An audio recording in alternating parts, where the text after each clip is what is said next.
Hola amigos, ¿cómo están? Bueno, vamos a empezar nuestra segunda videoclase. Espero que estén animados. En esta clase vamos a aprender un poco sobre las publicaciones y medios de comunicación masivos en el idioma español. Aprenderemos los apócopes en español, que son palabras que sufren la pérdida de algunas letras. Veremos el uso del muy, mucho, que aparentemente sería otro tipo de apócope, pero que en realidad usa reglas gramaticales diferentes.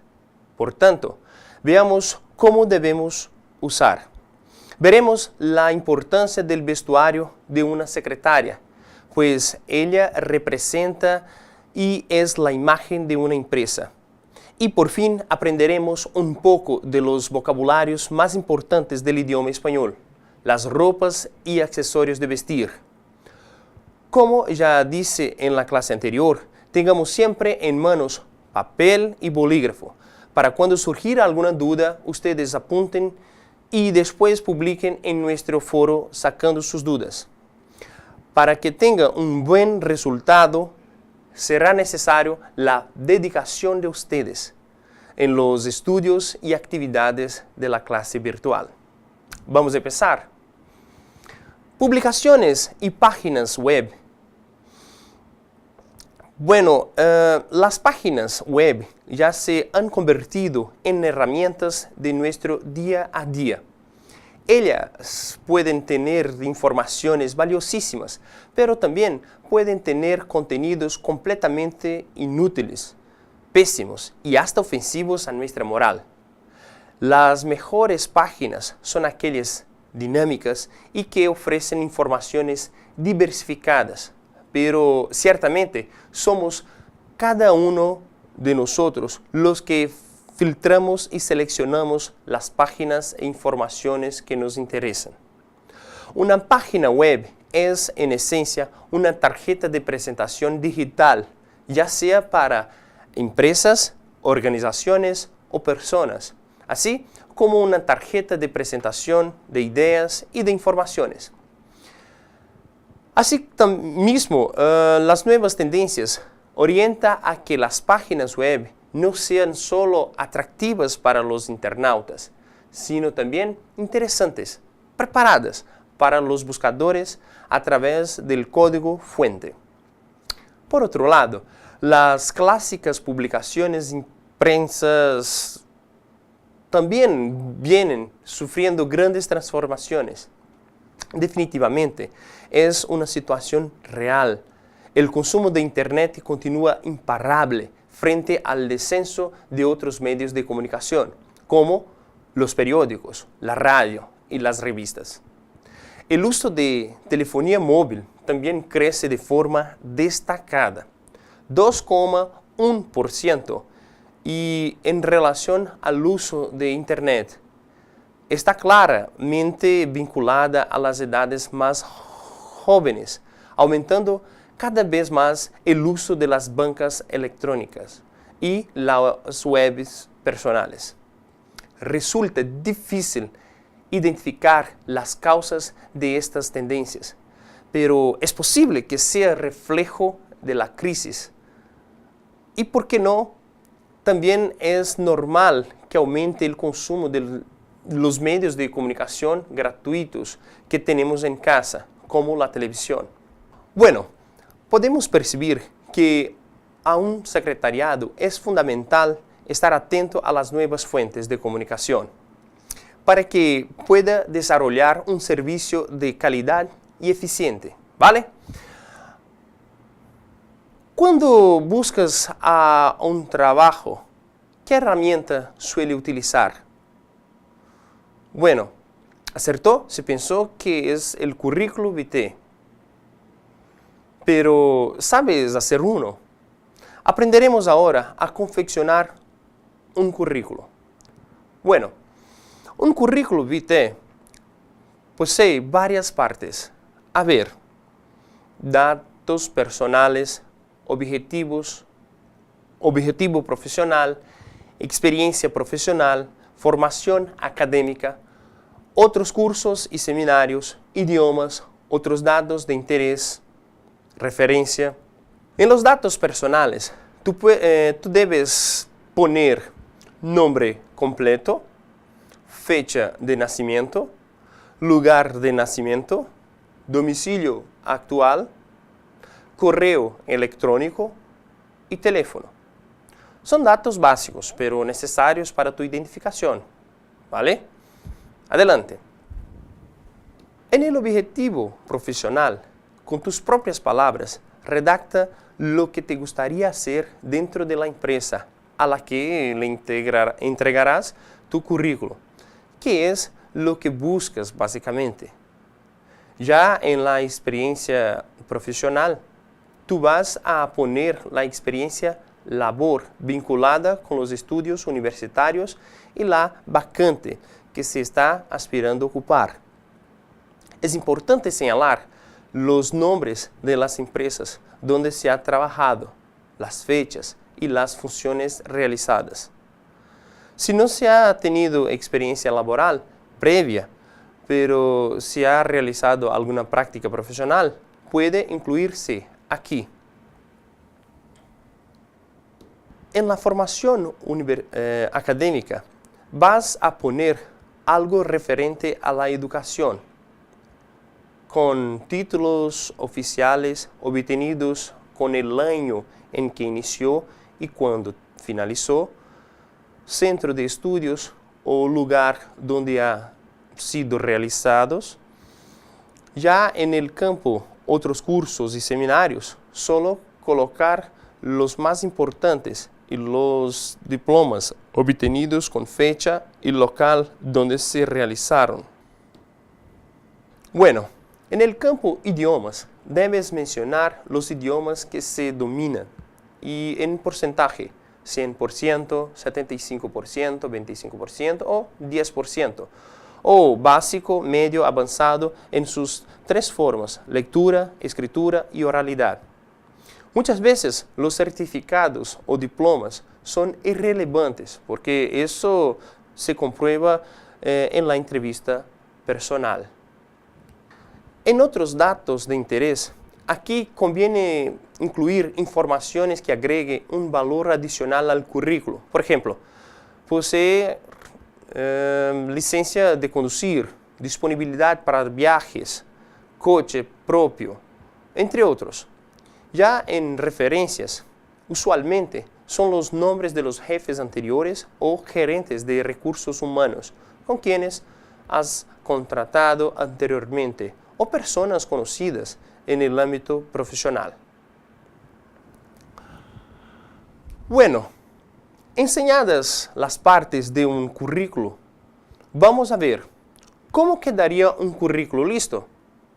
Vamos a imaginar que este currículo que vamos a hacer será destinado a una empresa que posee una plaza de empleo para secretaria. A ver. Bueno, aquí he puesto un currículo basado en mis datos personales. Entonces yo he puesto aquí, sí, datos personales, mi nombre completo, ¿no? Edilson Barbosa Carvalho, mi fecha de nacimiento, ¿sí? 28 de diciembre de 1984. Lugar de nacimiento, ¿sí? Mi origen, ¿sí? Que es la ciudad de Bahía, Mortugaba.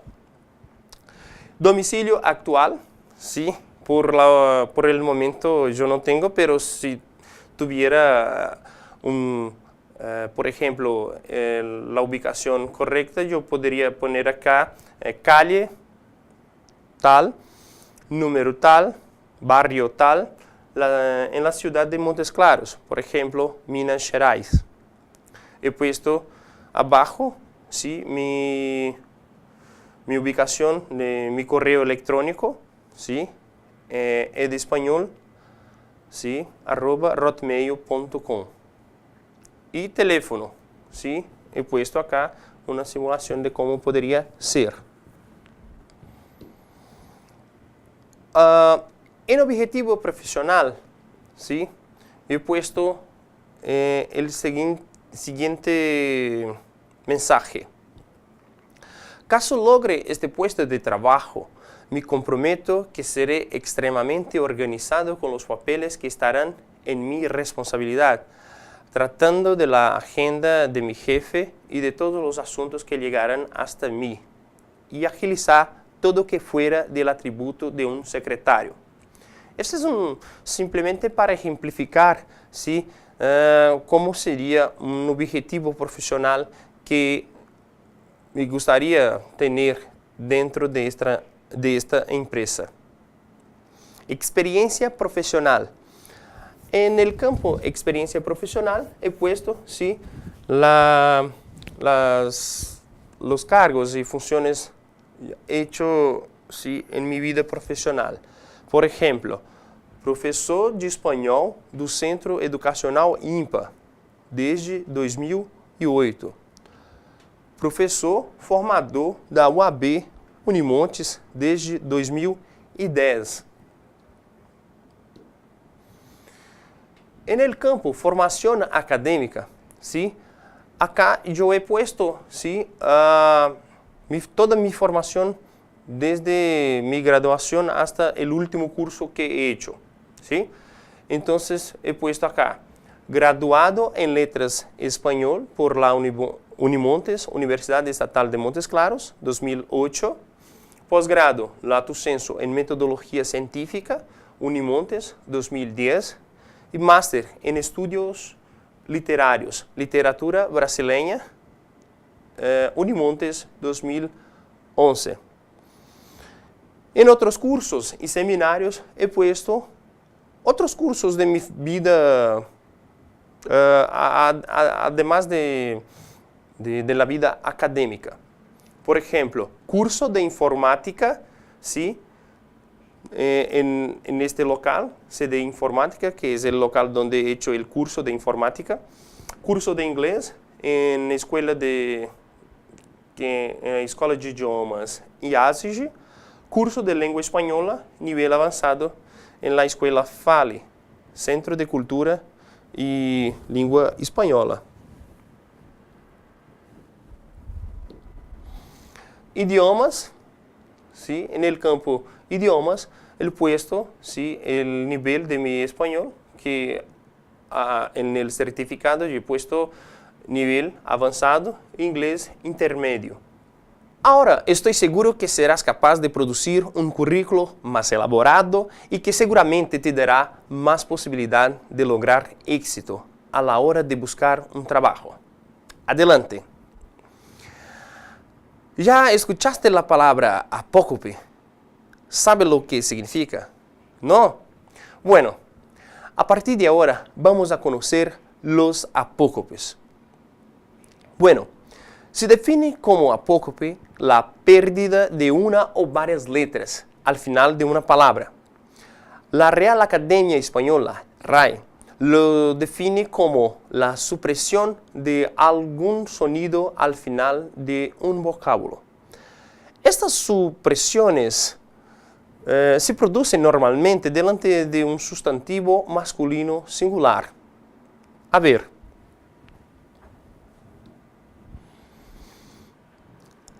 En el ejemplo, es un hombre de buen corazón. Observe que la palabra uno y la palabra bueno fueron apocopadas, o sea, sufrieron una supresión, pues delante de cada una de ellas hay un sustantivo masculino singular, hombre y corazón, ¿vale?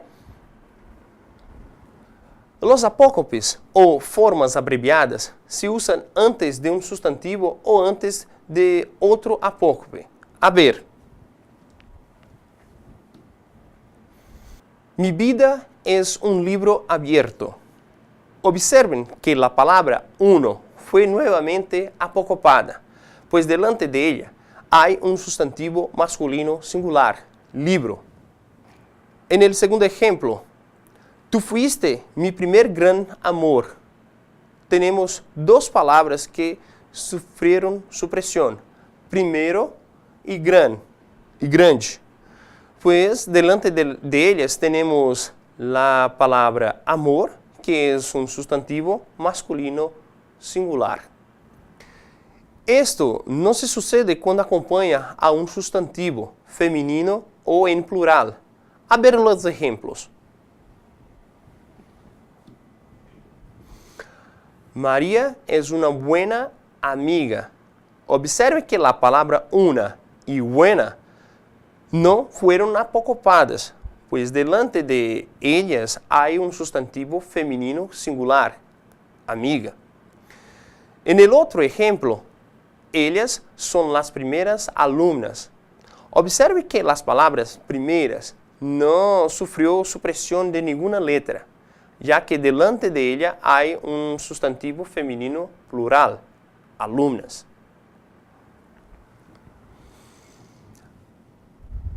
Ahora, fijen la atención en palabras como grande y cualquiera, pues ellas no van a seguir las reglas de las demás para apocopar. Miren los ejemplos. En China hay una gran muralla. Observen que la palabra grande sufrió la supresión de la sílaba de, independiente de la palabra que va adelante ser masculina o femenina. El criterio que se establece para que esta palabra sea apocopada es que el sustantivo que va adelante esté en singular. En este caso, la palabra muralla. ¿Vale? El otro ejemplo, cualquier mujer puede ser seleccionada. Miren que la palabra cualquiera sufrió la supresión de la letra A. Bueno, la regla para que esta palabra sufra apócope, basta que delante de ella esté un sustantivo masculino o femenino. En este caso, la palabra es la palabra mujer. Adelante, veremos una tabla con los principales apócopes. A ver. Bueno, de un lado tenemos las formas apocopadas, del otro la forma normal de las palabras. Por ejemplo, tenemos ahí un es el apócope de uno, bueno es el apócope de bueno, gran es el apócope de grande, primer es el apócope de primero, tercer es el apócope de tercero, algún es el apócope de alguno, ningún es el apócope de ninguno, cualquiera o cualquier es el apócope de cualquiera. Ahora es solo practicar.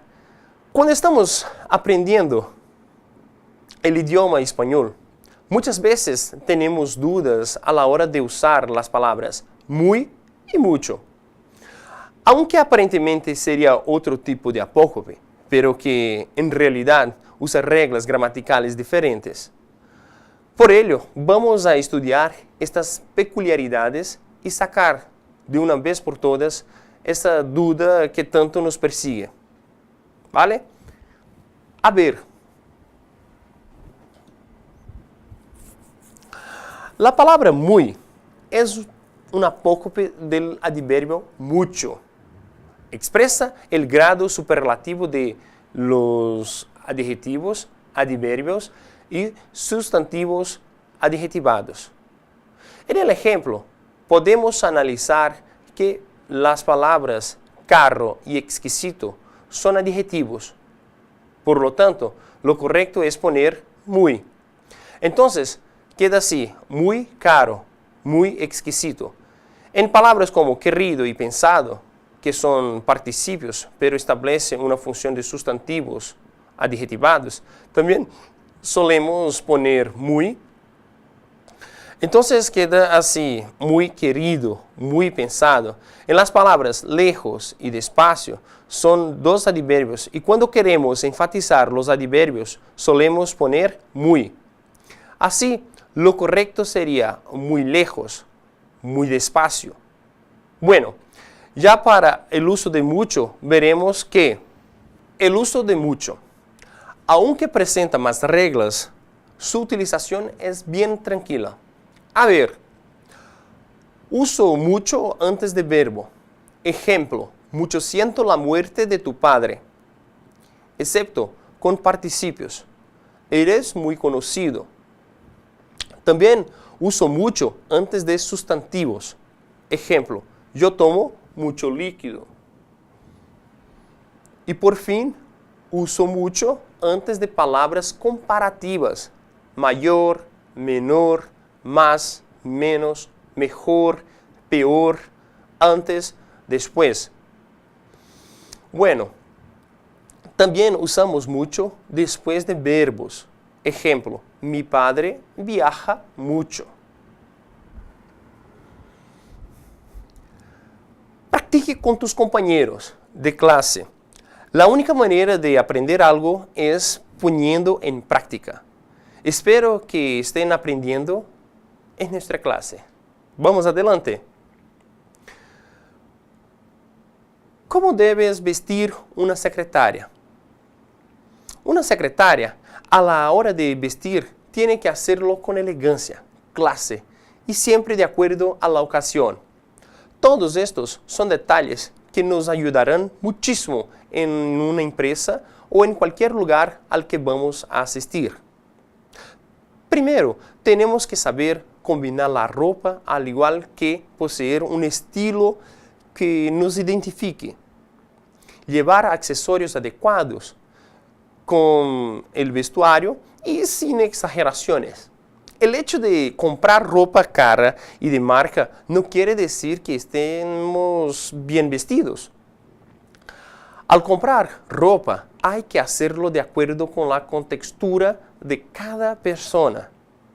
Tener muy en cuenta el tono de la piel y estar cómodas con las prendas que se eligen. A la hora de ir al trabajo es muy importante saber que no vamos a una fiesta, no se puede vestir de una manera vulgar.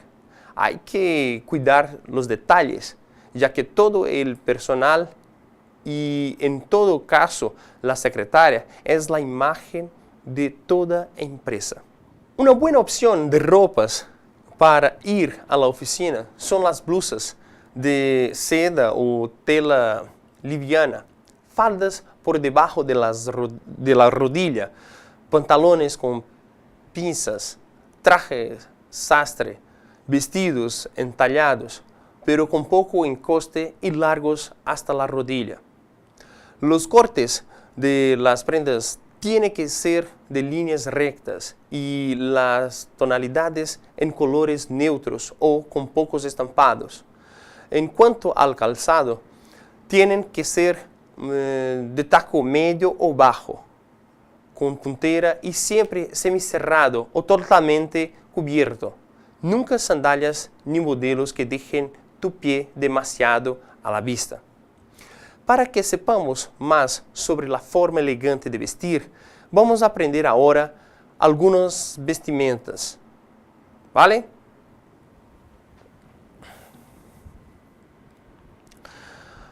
Bueno, tenemos las ropas y artículos de vestir. En español tenemos la palabra saco, que en portugués significa casaco.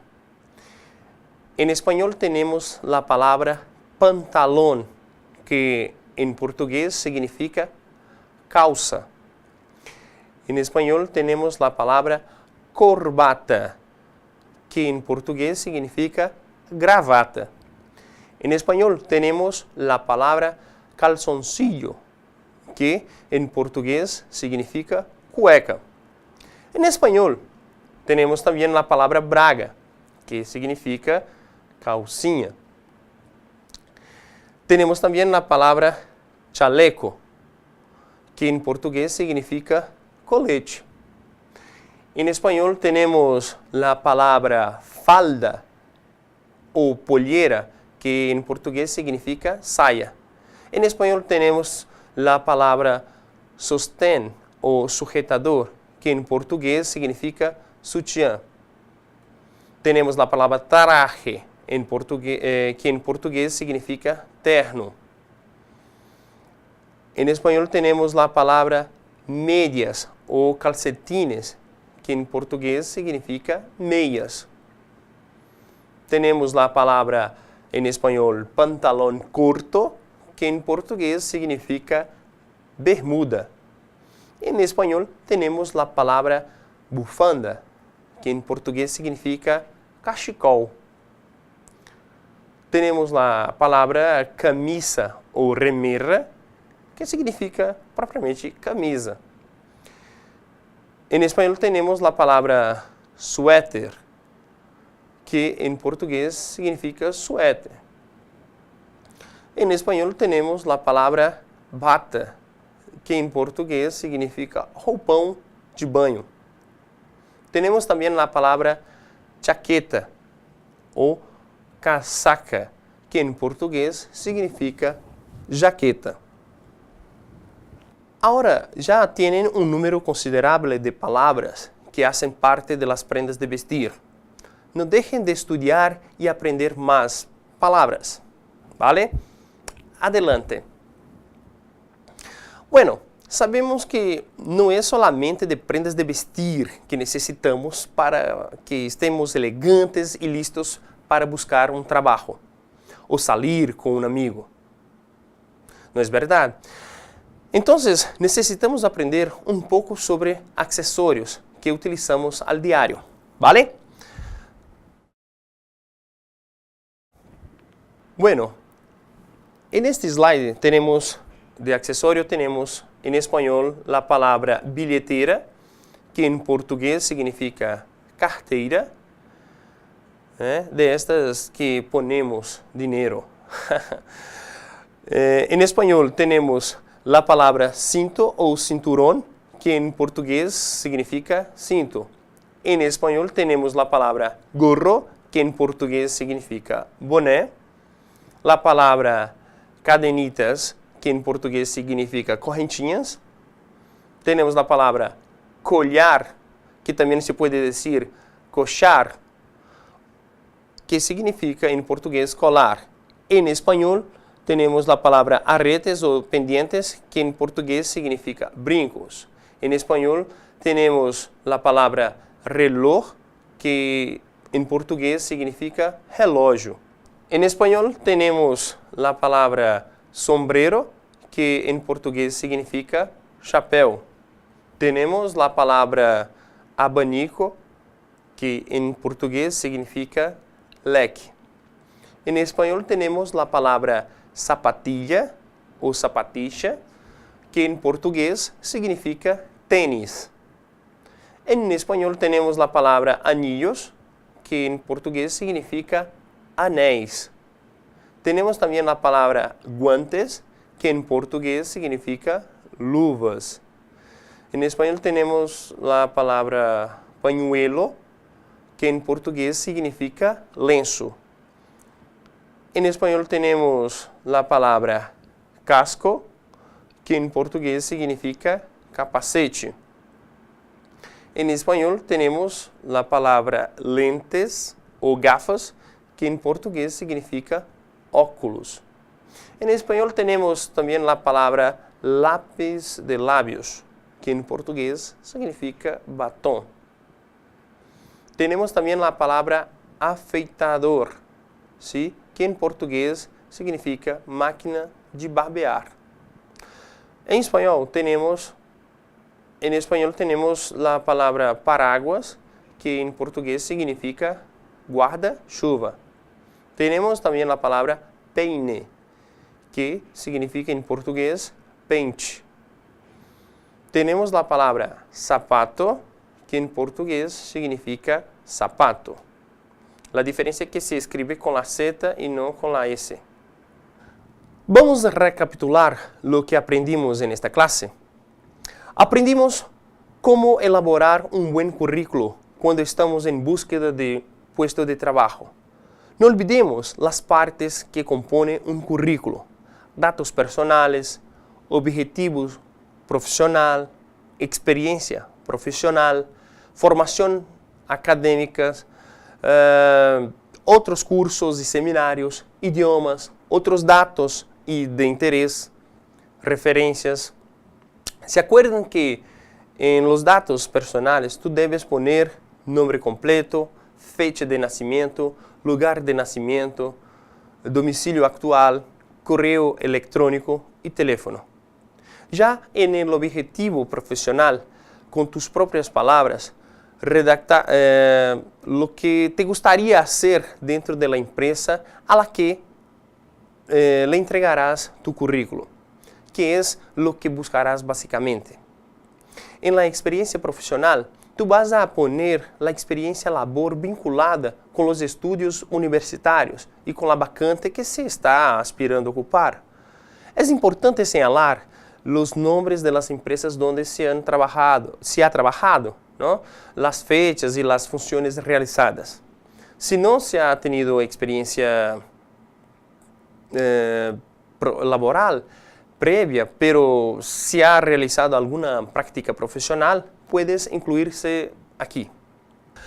En la formación académica, vas a poner algo referente a la educación, con títulos oficiales obtenidos con el año en que inició y cuando finalizó, centro de estudios o lugar donde ha sido realizados.